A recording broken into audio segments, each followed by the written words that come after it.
Hi கஸ். கடந்த 7 நாளாக வந்து நான் வீடியோஸ் போடல. என்னென்னா எனக்கே வந்து ஒரு வருத்தம் இருந்தது, ஒரு கோவம் இருந்தது, ஒரு மனசுக்குள்ளே வந்து ஒரு மாதிரியான ஒரு டிப்ரெஸ்டு மூடு இருந்தது. ஏன்னு கேட்டிங்கன்னா, கனி தான் வந்து one of the most deserving candidate in the Bigg Boss ஹவுஸ்னு நான் சொல்லுவேன்.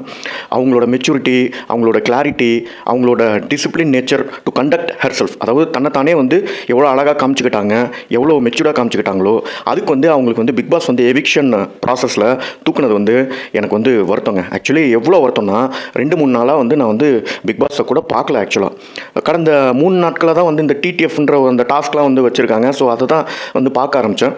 ஸோ அதில் வந்து லாஸ்ட்டு ஃப்ரைடே வந்த டாஸ்கில் வந்து நம்ம எல்லாருமே பார்த்தோம்.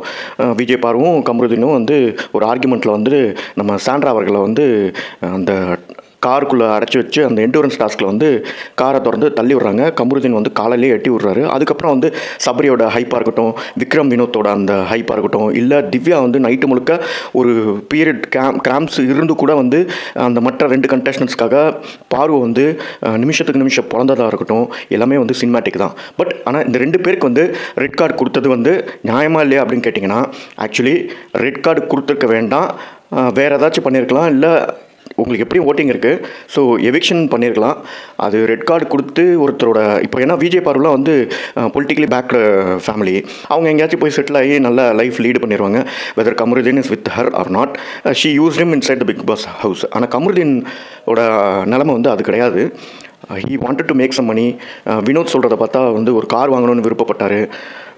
என்ன சொல்கிறதுனே தெரில. That guy was easily manipulated. தோ அவர் வந்து சுச்சுவேஷன் வந்து ஈவன் பார்வையே வந்து மேன் ஹேண்டில் எல்லாமே பண்ணியிருந்தாலுமே அவர் வந்து எப்படி பார்க்கலான்னா, கனி மேடம் சொன்ன மாதிரி he is like a clay.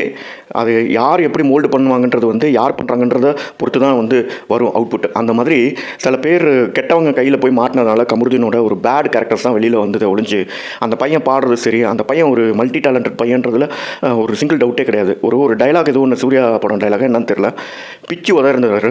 இந்த ரெட்டு கார்டு கொடுக்கறதுக்கு பதிலாக எவிக் பண்ணியிருந்தா கூட வந்து ஜஸ்டிஸ் சர்வாக தான் இருக்கும். ஏன்னா Sandra herself is a very big actor. அந்த அம்மா வந்து பாருக்கு வந்து நிகரான ஒரு வில்லத்தனம் கொண்ட ஒரு பர்சன். நம்மளே வந்து நிறைய வீடியோஸ் போட்டிருக்கோம். ஸோ அவங்க வந்து தன்னைத்தானே வந்து இன்னோசென்ட்டாக காமிக்கிறதுக்கு இது நடிச்சிருக்காங்களான்றது தெரில. ஆனால் பாருக்கு நடந்தது ஓகே தான். பட் கமருதீனை வந்து ரெட் கார்டு கொடுத்து அவர் கரியரையே வந்து க்ளோஸ் பண்ணுற அளவுக்கு கொண்டு வந்து விட்டது இட்ஸ் நாட் ஜஸ்டிஃபைட். ஒரு பேசிக் ஹியூமன் பீயிங்கை நான் சொல்கிறேன். ஏன்னா it is just a show. 100 days முடிஞ்சிட்டு யார் கமருதீன் யார் விஜய் பார்வை ஒன்றா இருக்காங்களா, ஒன்றா கதா பண்ணுறாங்களா யாரும் பார்க்க போகிறதில்ல இல்லைங்களா. ஆனால் அந்த பையனுக்கு ஒரு கரியர் இருக்கு இல்லையா, அதையே முடிச்சு விட்டாங்க. இதே பிரதீப் ஆண்டனிக்கு பண்ணி விட்டாங்க, மஹத்ராவுக்கு பண்ணி விட்டாங்க. இப்போ இந்த பையன் கரியரும் காலி. எப்படி மீண்டு வர போகிறான்றது தெரில. கொஞ்சம் வருத்தமாக இருந்தது. அதனால தான் வந்து வீடியோ போடலான்ட்டு.